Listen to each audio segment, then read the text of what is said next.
sartawis rawuh paduka Koko Prabu Indrawati kula ngaturaken pono krama pambagi konduka paduka.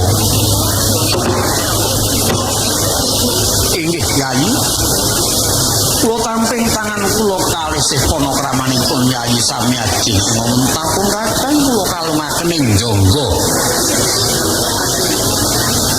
Kapeteking Pernaja rumeketing Werdaya minggono bawa leksananipun kakang namung pudyastawa kula tumanduha paduka Yayi Prabu. Kula cadhong tangan kula kalih paring pangestu paduka Kanjeng Koko Prabu kula pundi wonten ing mestaka mawana bagya kaiwanan kula. Samanten ugi Koko Prabu manjura dereng tamu rawuh paduka ing negari Ngamarta kula ngaturaken pambagya basuki. Inggih Yayi. Raja lampahing pun kakang sang negari Mandura. Budyastawanipun kakang mugi tumanduha paduka Yayi Prabu. Kakang Prabu kula cadhong ing tangan kula kalih. Amawana bagya kaiwanan kula.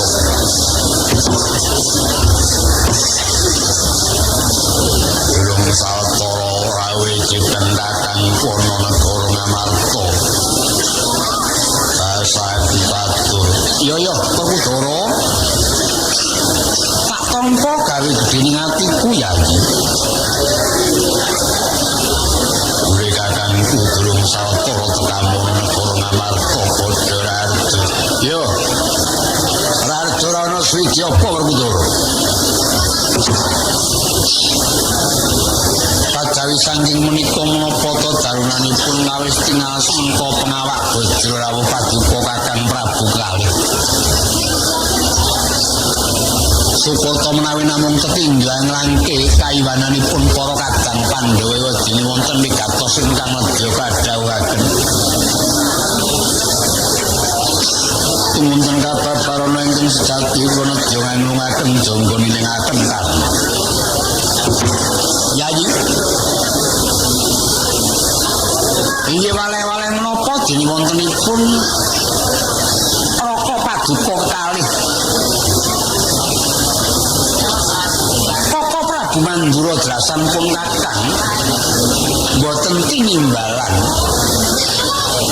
parikedah suwaning negari Ngamarta boten sabab saking menapa namung katarik pasupenan ingkang kula sandhang dene jumbuh kalian pasupenan ingkang sinandhang dening Koko Prabu Mandura. Koko Prabu kekalih supena menapa wonten salebeting riyep layaping aluyup pun kakang supena bilih nagari Ngamarta kedatengan banjir bandang walik watu lebeting toya peres ing Stinggil.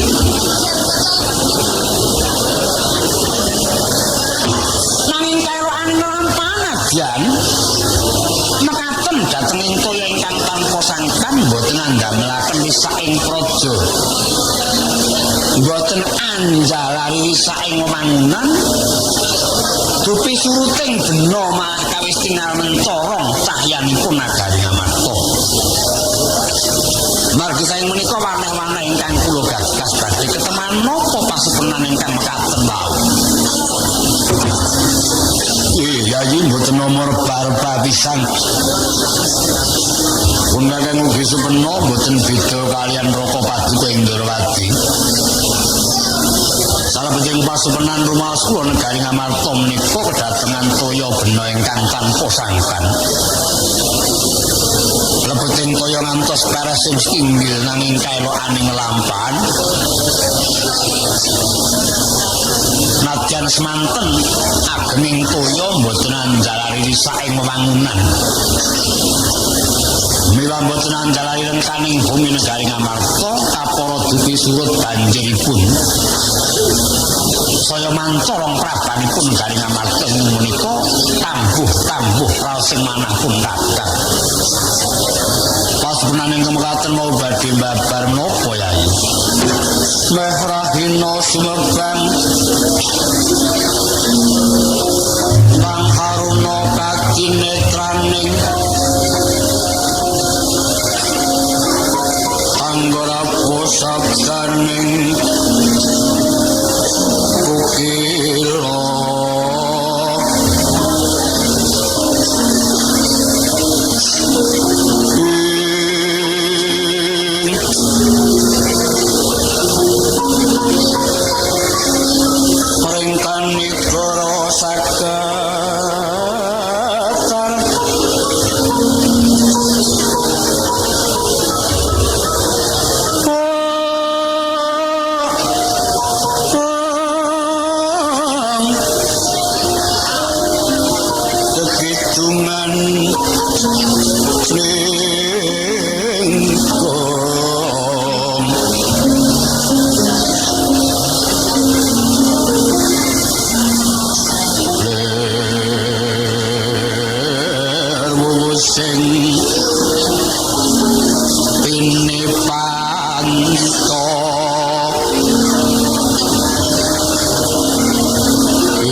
nanging mangsa kelenggan punika kula ndawa ketaman prihatin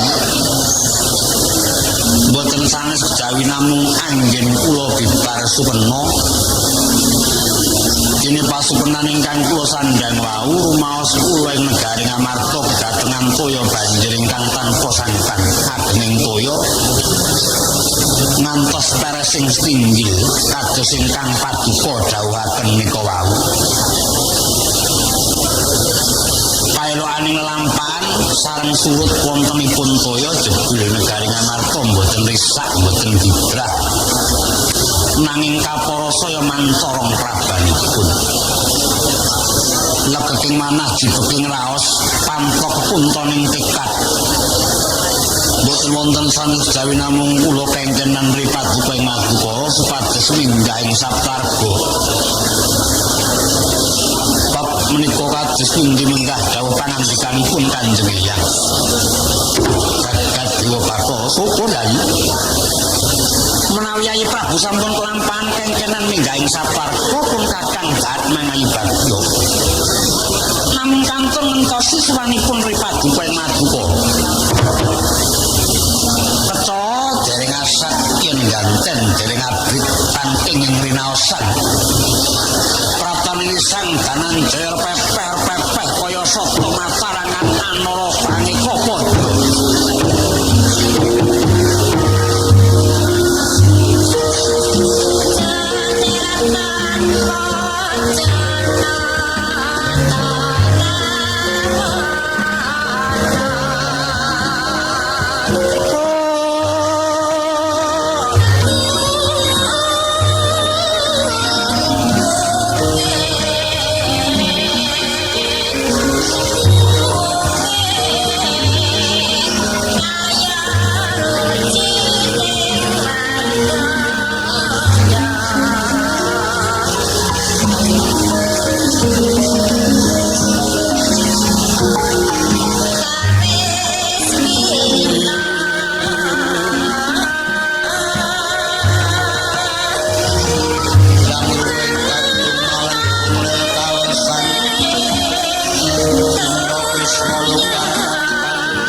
Arjuna daya-daya pun kakang minta katrangan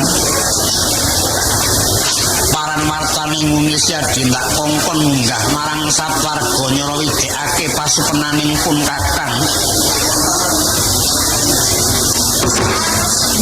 Triswan ngembang timbalan paduka Kanjeng Koko Prabu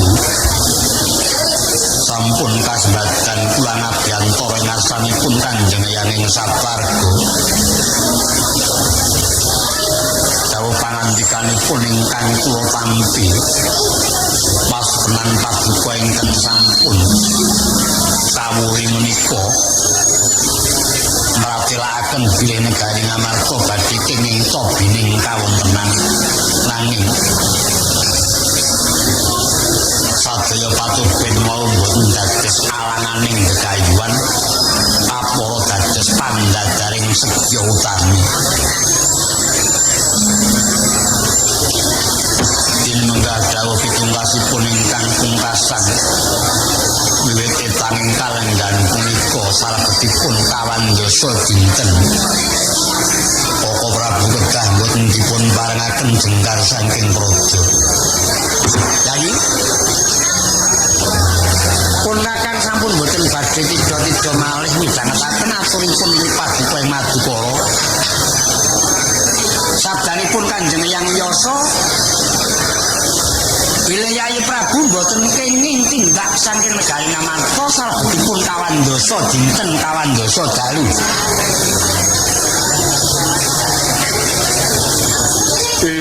pun kakang ugi nderek ngetaken Yayi pangandikanipun Kanjeng Hyang Saparga menika boten benten kaliyan metaning para Jawata menawi sampun kadhawaken tatamtu badhe kedadosan mila kaparmanuhani sampun ngantos swala ing penggalih kakang kuwaku melu ngelingake aja pisan-pisan ora ngestake dawuh biasa kakekku banget panjaluku jroning 40 dina aja lunga saka jroning kedaton iya Yayi tak buku kandhamu Koko Prabu kula wonten pangandika ing tengah dawuh sesae ngraos kula tumunten angsal padhang menawi dinten menika kula nyuwun pamit badhe manjing salebeting pamlengan semedya minta menaning Jawata mugi-mugi lampan menika kinalisaken saliling lubeda cat ruwajeng salebeting casun kakang dinmekaten paring paduka Yayi Prabu Yayi kula nderek memuji saged Yayi Prabu tabah salebeting penggalih sentosa salebeting raos sampun ngantos lingguh saliling panggoda sampun ngantos mundur saliling gebundur Perkudara kakang Koko Arjuna wonten punika ingkang adhawuh wis Yayi padha kepenak nonggonmu sapajagong angadepi ngersaning Kengraka Indrawati lan Mandura pun kakang minta pamit bakal manjing jroning pamlengan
Kusuma mundhut pamit bakal manjing jroning papan pas medhen mau upama aku wenanga kaya tak tandhet-tandheta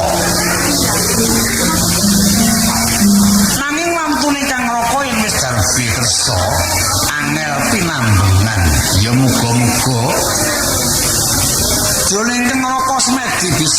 manisake saliring ngruhara tabah saliring panjo. Ora mung aku iki jan ya semelang. Yai Prabu Puntadewa pamit mancing jroning pamenanganmu aku wis semelang ku kene ngopo kok ora kepenak rasane ati iki benae. Margo jumbo kalau padha dirembuk karo impen wong telu impene padha. Impik banjiran pun kakang siadi uga mangkono Yai Prabu Puntadewa tanpa beda kalawan pun kakang. Yai muga-muga dana swiji apa. Mboten seketane manah kula najan kula lan Koko Prabu mboten perlu caket wonten ing pamlangan. Swawi dipun mawasaken kemawon sami ketebian badhe mbabar kawontenan menapa negari Ngamarta menika. Yo siar ditakut kelaku Toro jembatan gopo. Kaya ngopo lelakon kang bakal kababar ing Ngamarta.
Patika Kanjeng Sinuwun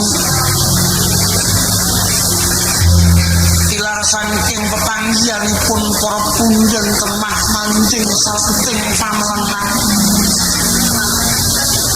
Yai Ratu Drupadi wonten punika ingkang adhawuh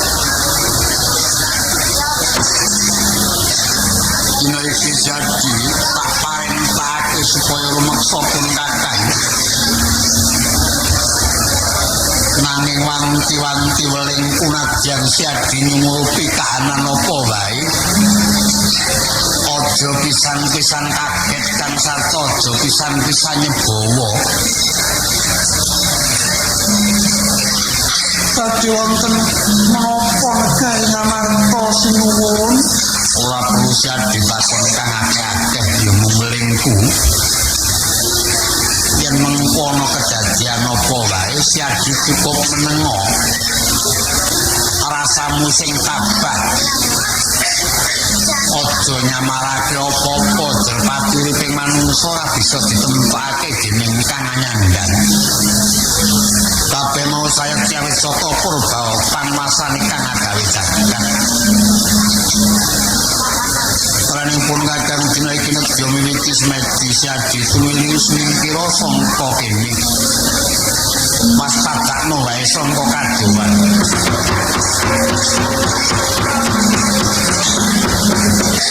Kansan marapano ing sukma Sinoksmo ya winahya ing asepi Sini pentelenging kabu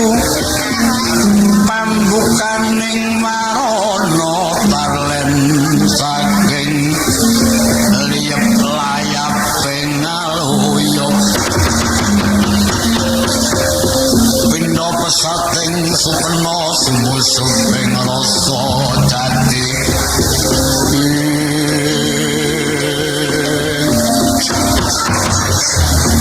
anak cak yoga brata Prabu Puntadewa semedi malagining ngeningake Panca Indriya nutupi babahan sanga sawaningkang dening kasaduga kang sinidikara nganti manjing wahyan ingkang Baja Irawana dereng mantra-mantra katarimah denya samati jumedhule kang lampah cidrane nggih tumenggung lambang kala lumampah ngandhak wiwit saking jawining beteng kaget mulat dupi jumedhule prapta madyaning Ndaturaya terus dumujuk papan ungganing Sang Puntadewa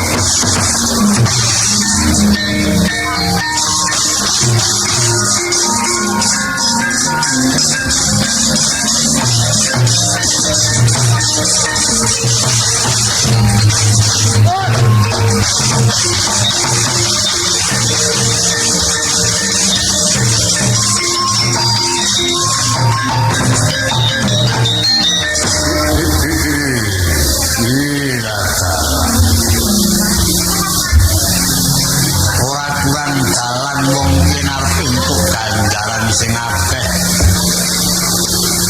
Gustiku Prameswari Dewi Mustikawati ngidam supaya kramas gedhe Prabu Puntadewa matan bareng aku mancing jroning ngedakon lagi sare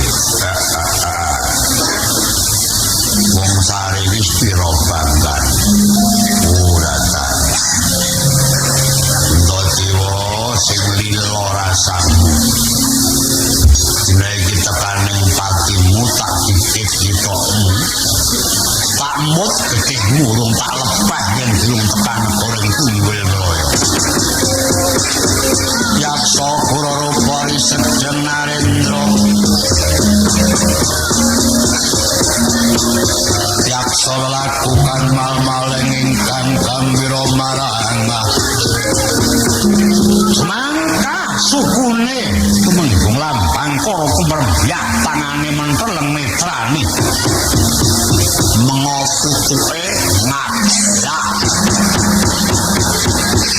wononan denyenegya macem ingkang angkat pan rumaos sareng jroning manah samangsa dering kelampahan nesep rudirane Sang Puntadewa detik ketitik kang ala ketara sapa kang ndisiya ing kono wahyune sirna napa Pandhawa Prabu Puntadewa eling-eling Narendra kang suci lair tusing batin ora ana wong becik tejasing ala Dupiti lambang para nedya ngikip Sang Puntadewa dawah plak kapidara mutlak getih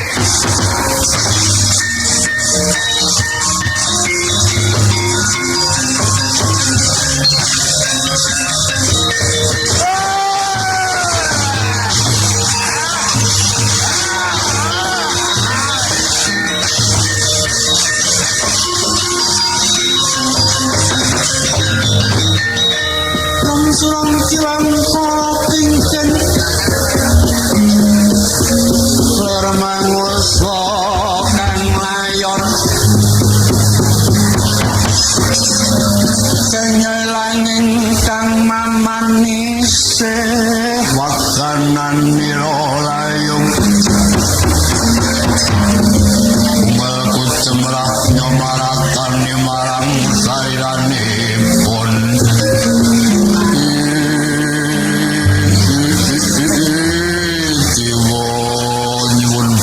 punten kula Dewa aduh kepiye permangsaku Puntadewa lan duwe kekuatan apa-apa ijen tanpa ruang boten nggonku membantu timbalane ingkang sinuwun Prabu Sakti Jaya aku kon goleki gedhe Puntadewa bareng artak kipit kitoke aku tiba semrepet mutak getihku Puntadewa aku njaluk ngapura mandres kaya dineres. Dewa ku njaluk pangapura Bunda Dewa. Sinuwun kula nyuwun pangapunten. Mutaing getih saking tutuk amblatak ampiane sang Puntadewa kraos asrep. Grikah kaya wungu saking nindra kagiat dene mulat ana rasa jenggelek ing pangayunan.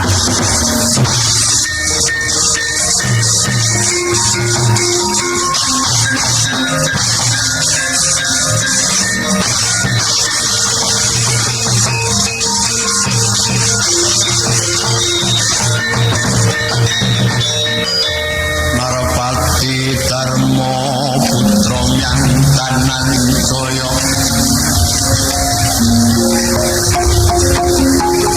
maturing Raka Narendra Rimurti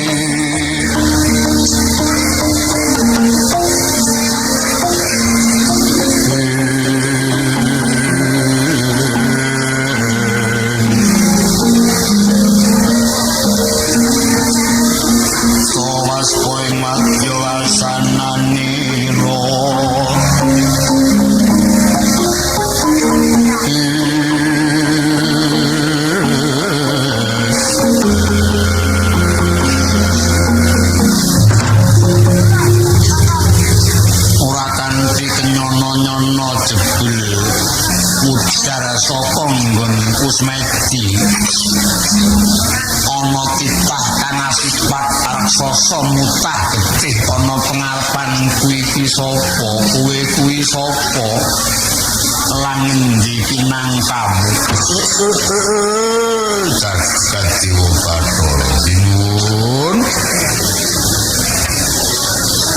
inggih wale-wale menapa kula menika wingking saking negari Tunggul Melayadinipun Prabu Sakijaya. Apa sababe kowe mlebu jroning pamlengan ora konangan para kadang-kadang inggih wontenipun mekaten jalaran. Kula menika nglandhak Siti. Wigatine apa dene kowe teka marang negara Ngamarta inggih sinuwun mekaten awratipun jenute Ratu. Wale-wale menapa Gusti kula Prameswari Dewi Mustikawati menika dereng atut kaliyan Gusti kula sinuwun Prabu Sakijaya. Sagedipun atut menawi sampun kelampahan siram jamas lugiranipun Prabu Puntadewa. Kula ingkang pinasran lampah supados sambudidaya sagedipun angsal damel. Kepengin badhe nesep getih paduka nanging kula saweg dumangkah. Dereng ngantos sangrayang sarira paduka ingkang sinuwun mekasan kula dawah sumrepet mutah getih mekaten kathahipun. Sinuwun kula nyuwun pejah patimbang kula kuwirangan boten angsal damel awit saking butaning nata kula tumunten kabejana. Seringgih namung paduka ingkang menang mejahi manungsa ingkang kathah dosa kados pun lambang para. Bisa aja seneng dadi maling. Pisan menika kemawon. Upamane kowe matur pesaja marang aku ora-orane yen mung perkara getih banjur tak gundeli. Aja meneh kowe sing jenengmu kepengin nesep getih kunadyan jiwa ragaku tok jaluk tak wenehake lahir batin marang kowe yen to kang mengkono piguna dadi katentremaning prajamu.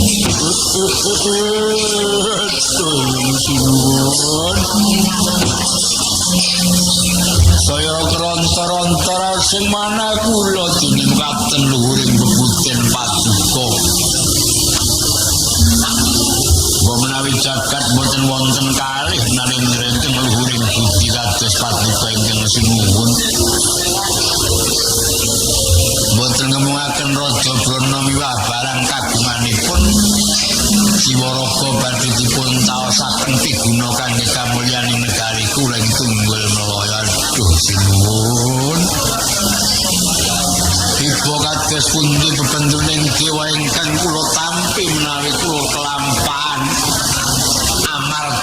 paduka ingkang sinuwun. Abrala ingkang abdipun lambang para tumunten kabejana kemawon kula nederek tertua ingkang katan dosa. Lambang para wonten dawuh. Apa kowe ra isin ing atase kowe dadi kongkonaning ratu yen mung bali murah entuk gawe. Patimbang kowe nampa dedukane Gustimu tak entengake patiku kanggo nebus dosamu marang ingkang kongkonan kowe. Caranipun kados pundi? Kula saged anyesep bete paduka tiyang kula sampun nandhang lalat. Yen ora mentala mateni aku wae gawanen bali marang negaramu. Sawise klakon padhepacana ngersaning ratu Gustimu patiku tak wenehake lair tusing batin. Lah ta. Nuwun. Kula sampun ngantos klepetan ing dosa lampah kula ngatelaken anggen kula mestuti dawuh paduka. Slawi kula gendong sinuwun. Kulen aja metu pengarepan yen metu pengarepan ora murung pekonangan adi-adiku. Becik ayo metu pepungkuran distaken dawuh slawi kula gendong sinuwun.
Menapa sebabipun jenengan dika jelih-jelih?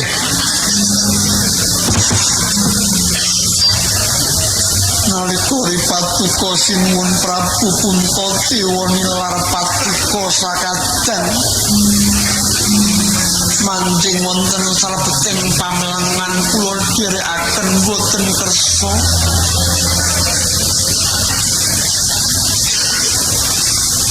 Mukasan kula kadhawuhan sumingkir saking salebeting pamelengan.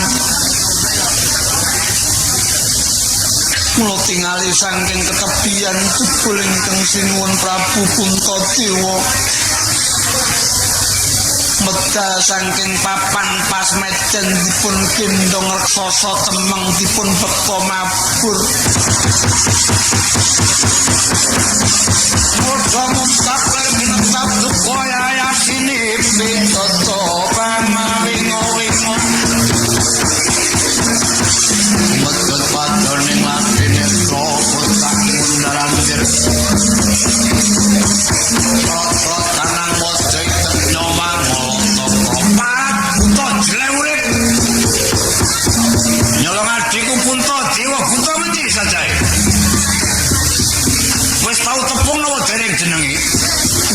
nate nyatet iki lha kepiye ya iki lakon mana kepiye boten perlu sumengko sadaya wau prayogipun rembak ora rampung dilembok olahe butan ngono ngendi sampun tebih badhe kados pundi caranipun mungko yen aku weruh wujud tak jangkae nadyan mabur tekan langit tundha sanga tak lumpati pisan yen keneng butane rapopo yen keneng teng neraka upamane apa ora kados pundi lan panika dene wonten kedadosan katen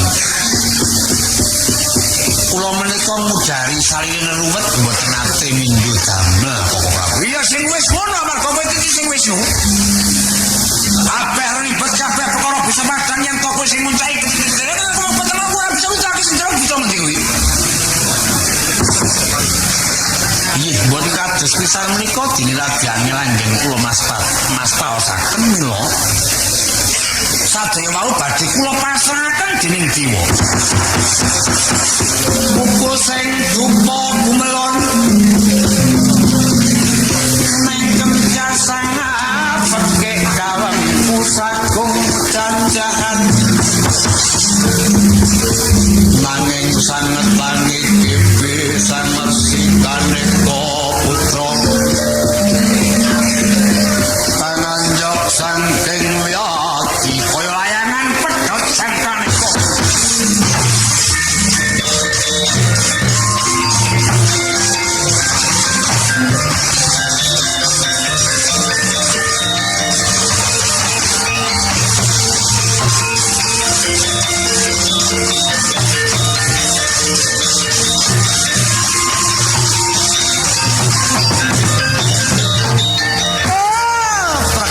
pergenjang marudayang pak pong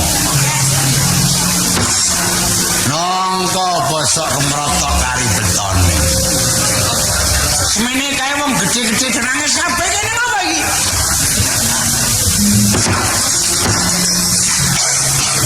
welik nur teko ya ini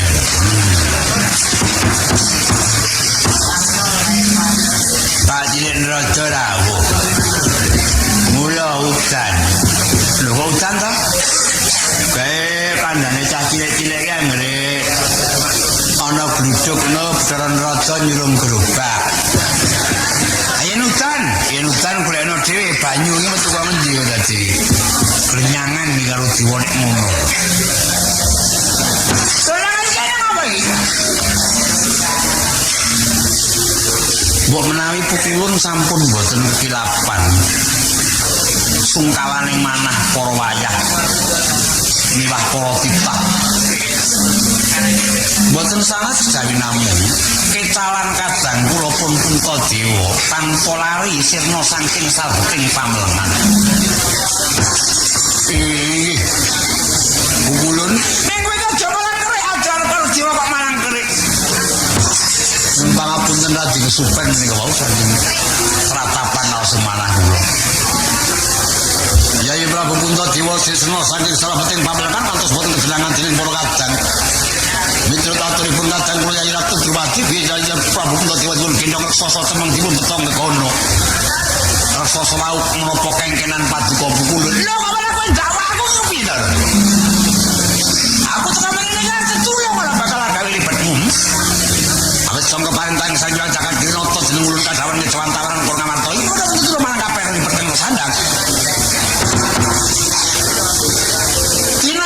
kandhani kabeh wae para titahku Pandhawa yen to Prabu Puntadewa nane digawa dening Diratmaka karepe Puntadewa dhewe.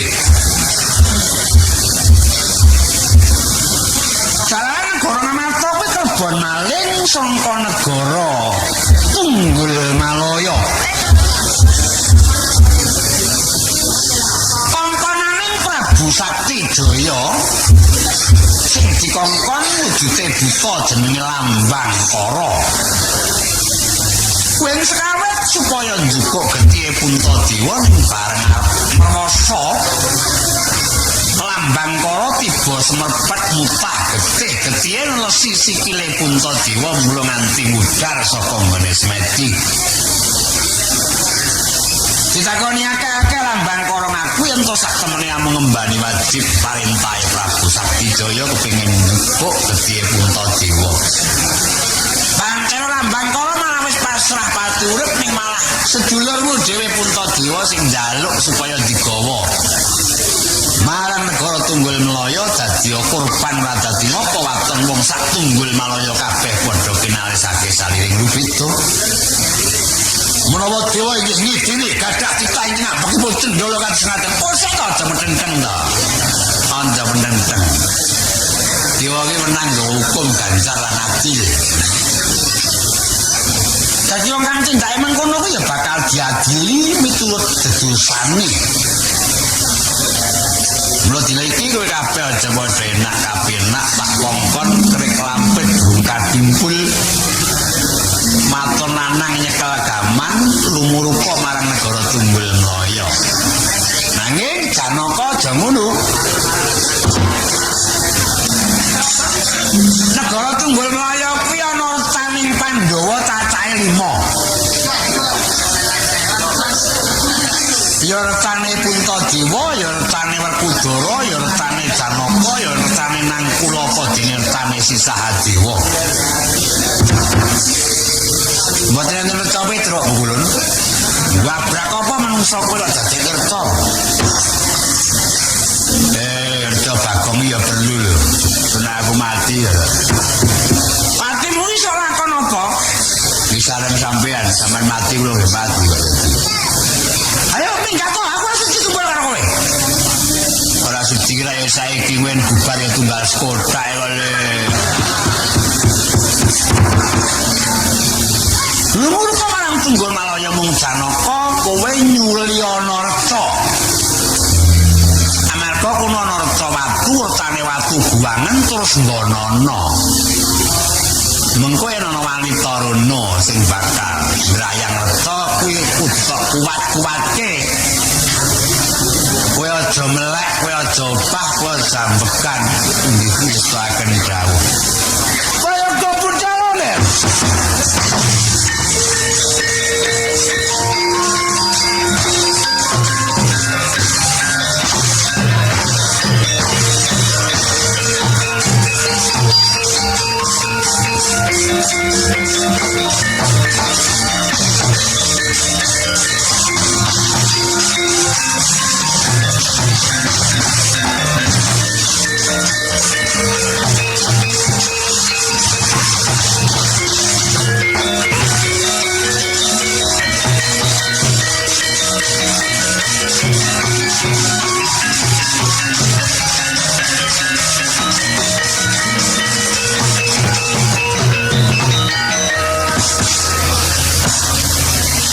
Mustikawati, kula sinuwun. Kabeh penjalukku wis tak turuti ning kok isih susah iki. Panuwunan kula kirang setunggal, kula kepengin badhe siram jamas gedhe Puntadewa jaring kelampahan. Sampun radi sawetawis anggen kula kengkenan pun lambang kala napa kepikut wonten negari ngamarta dene jaring ketingal wangsul. Yayi. Aja samar jroning atimu yen to dina kelungguhan iki lambang kara tumuli teka tak susul marang negara Ngamarta.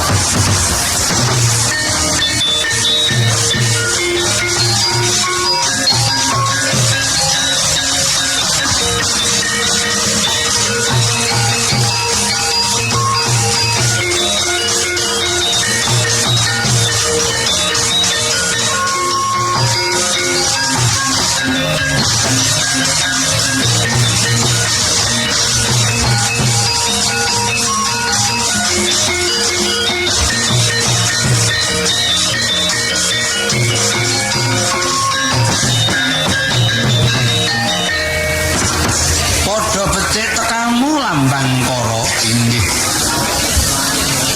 awit saking Ngestupati Kanjeng Sinuwun lampah kula raja mboten wonten setunggal menapa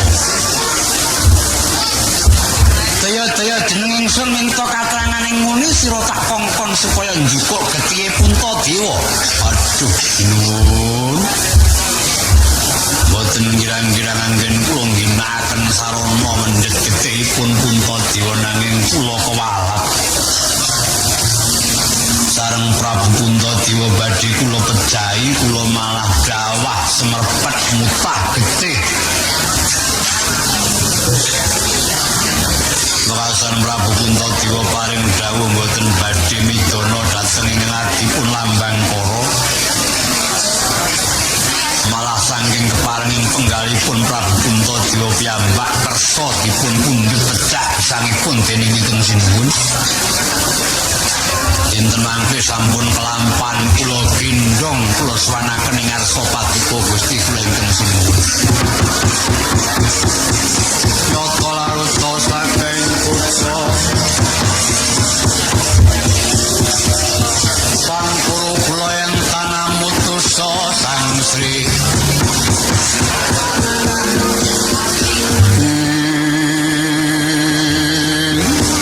tobat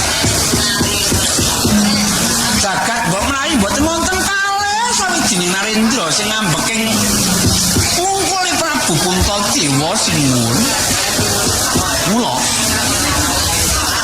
ngatasi ana wong kang luwih kaya ngono kowe kok pengin siram jamas getih. Pancen sampun dados nadar kula Sinuwun.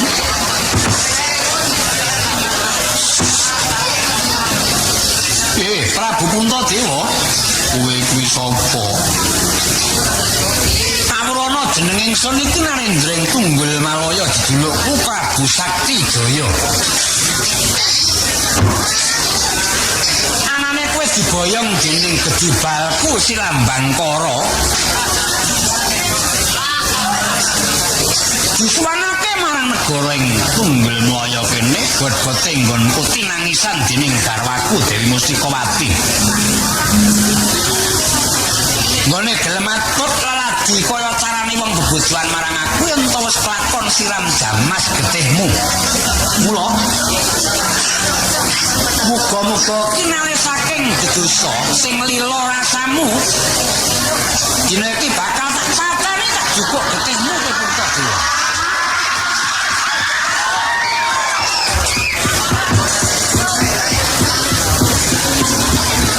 Ojo ndak kakyan gunem ayo percayanen Puntadewa.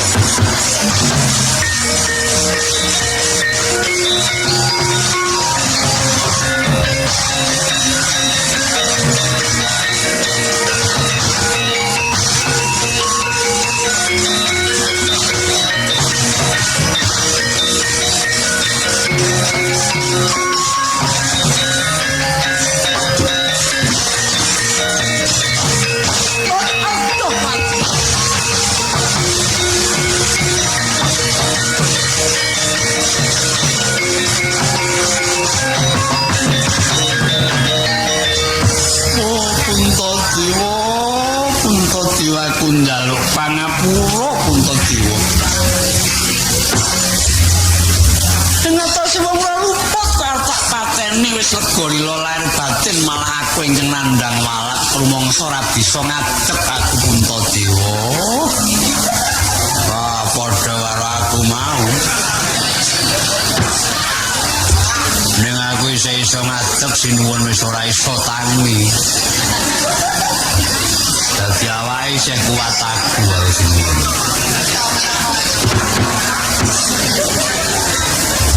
Kados pundi raosen penggalih Sinuwun.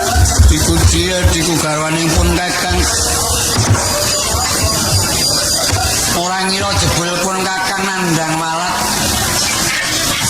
Bot-bote nggonku mituruti panjaluke Siadi. Nedya mateni Prabu Puntadewa jebul aku kewalak mutah getih melumpruk apa bebayuku.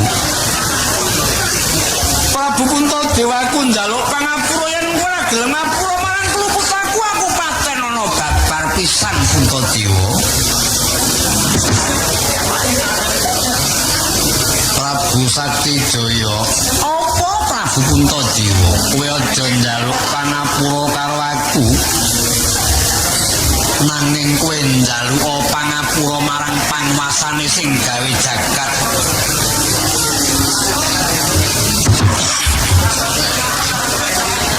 amargana panguwasagung sak jabaning manungsa ora liya kejaba mung panjenenganing para dewa minulya. Carane aku njaluk pangapura marang dewa piye? Ora perlu kelairan ning lisaning batinmu, kowe ngakonana yen sak temene tingkah laku mau luput prayoga kang luput becik dibenerake lan kowe mertobat marang sing gawe jagat mung pisan iki wae nggonmu tumindak tandala tak rewangi memuji muga-muga tumuli nirmala waluya teman jati-jati ingkang satemah mulya.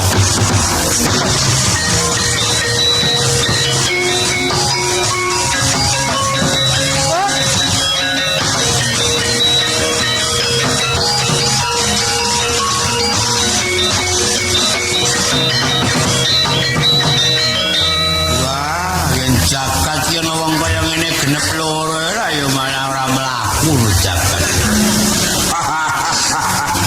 Pripun sinuwun? Lumpuh bayu anggaku sami. Perlu nggih mutah cecek mutah gede.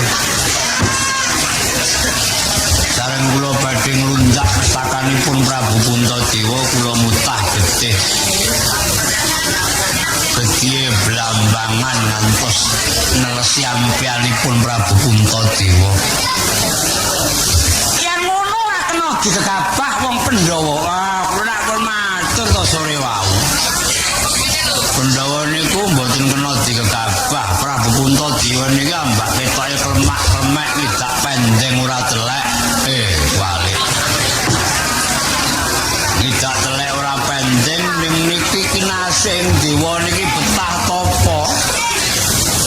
Wong kang lega lila lair tusing batin iku malah diayomi dening dewane. Nyatane kurang nopo gegaman paduka sinuwun ditamakake ora bisa tumama malah sinuwun dawa lempo niku pripun. Puntadewa apa sinuwun? Rene aku ingkang wis andhadha keluputan. Aku ora kepengin sida njaluk paturipmu malah dina iki kowe tak dadekake pepundhen ana negara Tunggul Malaya. Apa ora kleru kowe mundi-mundi marang papadaning manungsa bobote aku ya mung titah lumrah. Aku ora kepengin kok muktekake, aku ora kepengin kok sembah-sembah. Nanging aku malah kepengin nuruti karepmu piye bisane kowe mateni aku. Nyek ora iso.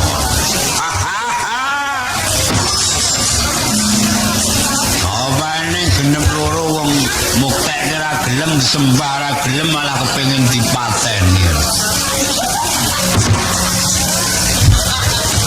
Otakku kan mengkene mau lahir tusing batin, nadyan lahir tusing batin aku ora maido. Yen pancen ora ketiga mateni Prabu Puntadewa aku balekno marang negara Ngamarta. Supaya marang rasane atiku ora ketang sewengi kowe kudu nyare ana negara Tunggul Malaya. Weh nyare niku ora iso turu niki sarene angel. Sarene Prabu Puntadewa niku kudu sarana lali. Apa sak pendalukmu bakal tak pinangkani? Mustikawati, wonten kendi penyadawu. Yai. Rene wis ndhe pemitran Prabu Puntadewa, Maragage. Kanggo nyelimur rasaning atimu kowe tak penehi palilah nampana retaning Pandhawa.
piye? Murcane tambah. Wong kene sing digambar Gurutane Ndara Janaka kuwi Sidedang kowe sing bisa meksa marang wadiku. Mapan ana mriku kene aja ngubah-ubah aku tak dadi. Membo-membo dadi reca. Aku yang ngono aku tak membo reca meneng wae ya. Lho. Cangkem diobok-obok ya. Lah wong kowe iki tak peling ngurung stoke kok semeneng aku iki piye coba? Kene mapan kene. Nah. Yes, pan.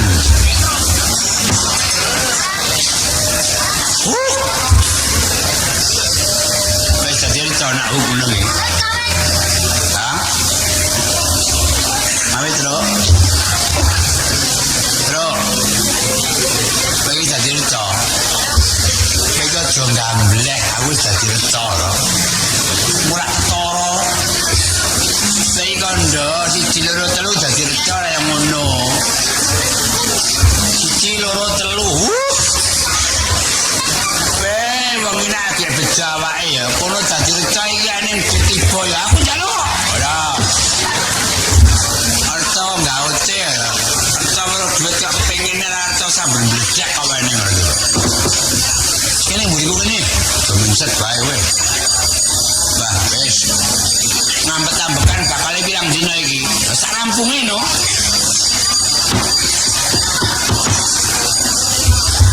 Wong urip dapuan pisan kok dadi kerja bane ngono to.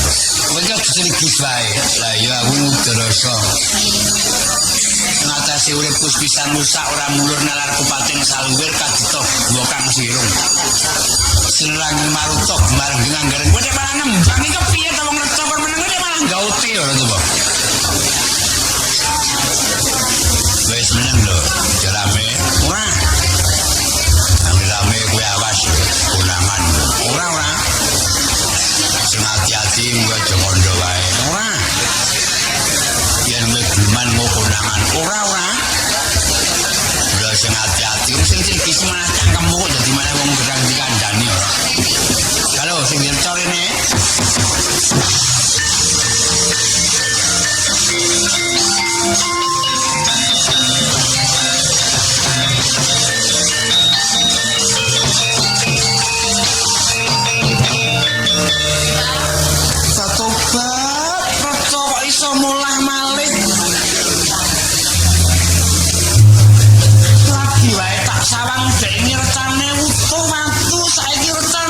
Pulas kuning.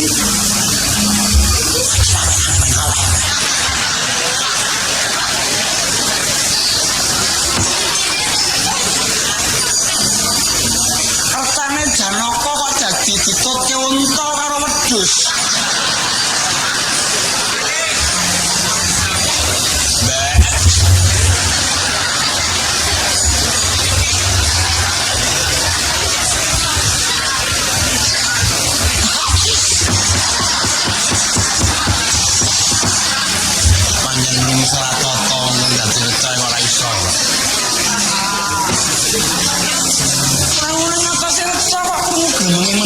Menungso sapa iki to? Oh, lain mas kumono sidam saring gawono nang. Kowe kuwi sapa? Aku iki dewa. Lho. Kula ngaturaken pangabekti.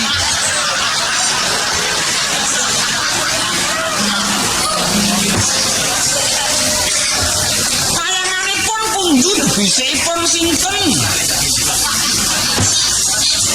Aku Dewa Sangka Batu.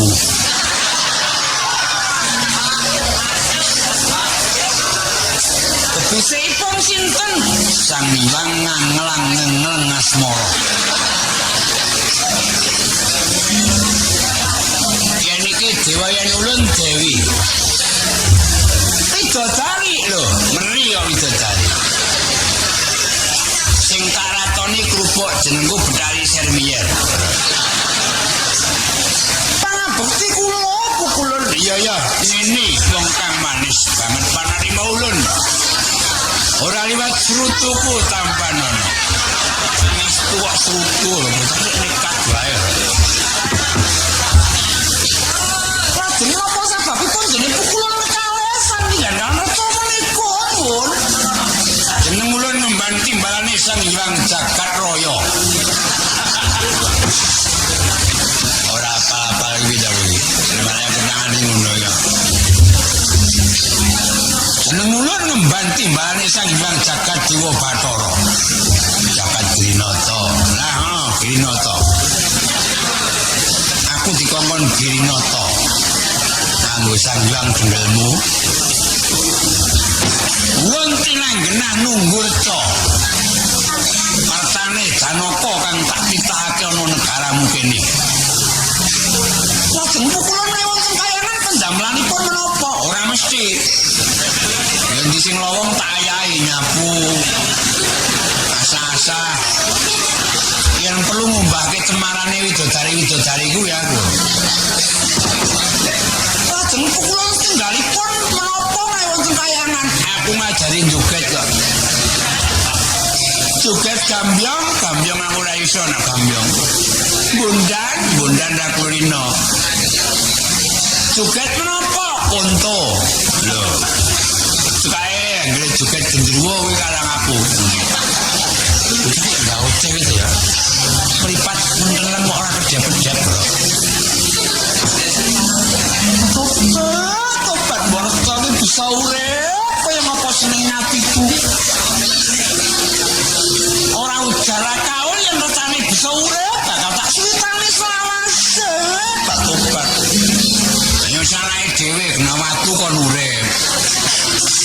Mbok timbang suwita watu suwita kula. Ora-orane ora sangsara uripe. Kowe ndek bojo kono iki tau pamake lo nguntal cecak, walik cecak nguntal lo. Ndek bojo telung dina ya mahmu kobong. Jalukane neko-neko. Tobat. Dadi ora tobat baguse kaya ngene kok dadi ora bisa urip. Muga-muga yen urip bakal tak suwitani. Kurang sapa aku jeleh bosen dene Swita Sinuwun Prabu Sakti Jaya. Lah kok yen tanding karo Reca wae kok kalah bagus tak tobat.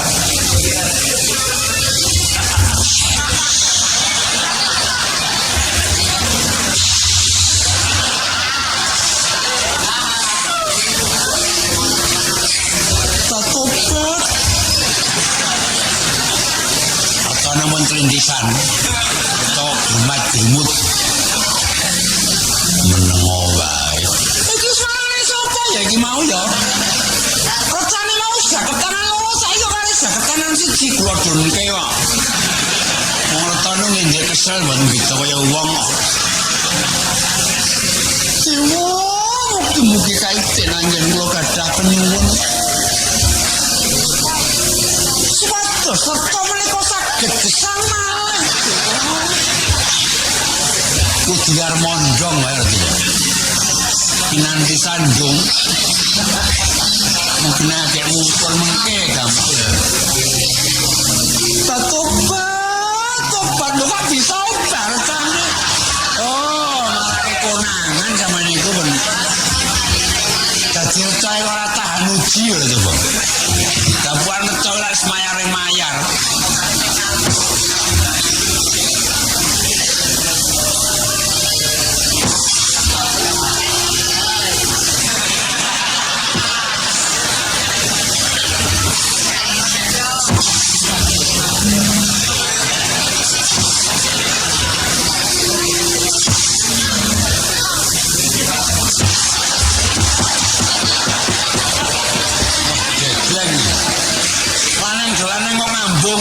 Ora toto. Irung celoke cangkem lho iki. Waleh-waleh opo? Aku to ingkang kok sunake dewa mau bisa urip tenang. Saes. iya saestune saes lho. Mayune jabang bayi. Saged sugeng saestu. Iya aku kok mau kowe mau muni apa? Mboten ujar, mboten kawon to saged gesang bagi kula suwi tangi. Amun gelem lho, iku mesti elek atine niku. Lho alise niku lho. Pun nampake mengkae kula mawon.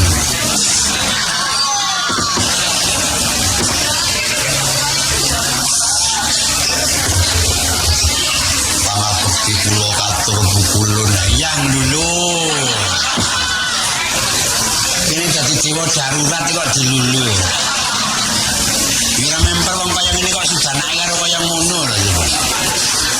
Aku lek entuk niku wayang sak gamelan kula mbok sistem mboten kok dadi pripun. Apa kowe wis mantep tenan suwita aku?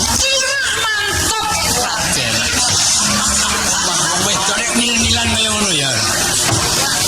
Wah, monggo aku ngriki wong wedok malah ngono kuwi ngilangke spirit kumraping aku. Dijawab saja moh kok malah oh wis diloko piye to yam.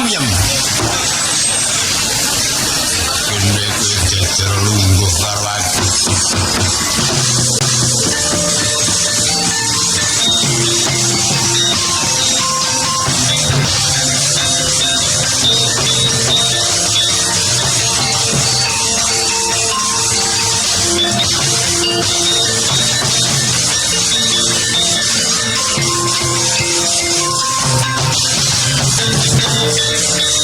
Ayo bali, arsa kok kekep ki kepiye?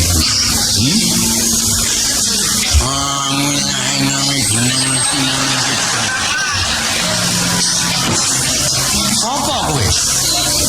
Aku dewa kang ngarsa reca iki. Kula sinten bebisikipun Sang Hyang Yama Dipati? Oh lha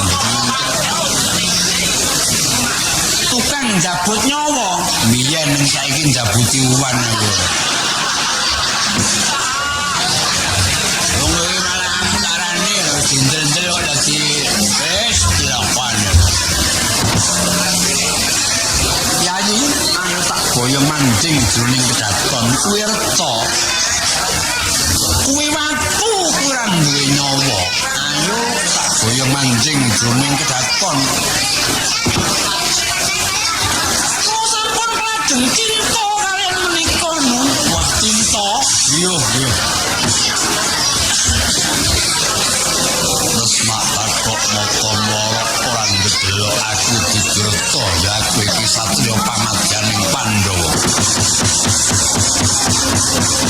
ngomong tak lerek netap buka yayasin iki cocok bang mawingo-wingo Netra kotak mundaran jelek rotrokan nang waca Nyoman ngolotok rawasana milombaran Nah kowe lagi semalani Enggak kadlah-kadlah ini panesmane jajalanan Manungsa kang bosen urip coba-coba kowe ngrebut bojone Prabu Sakti Jaya ora mulih dadi kandha anake sapa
aku dhewe sing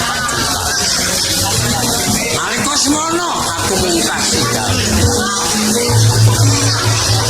wis seksana jroning mangkiya besok lani saiki berani aja siji 1000 regane atiku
pisan merdika tetep merdika niring sambikala tetep tandha ngraosi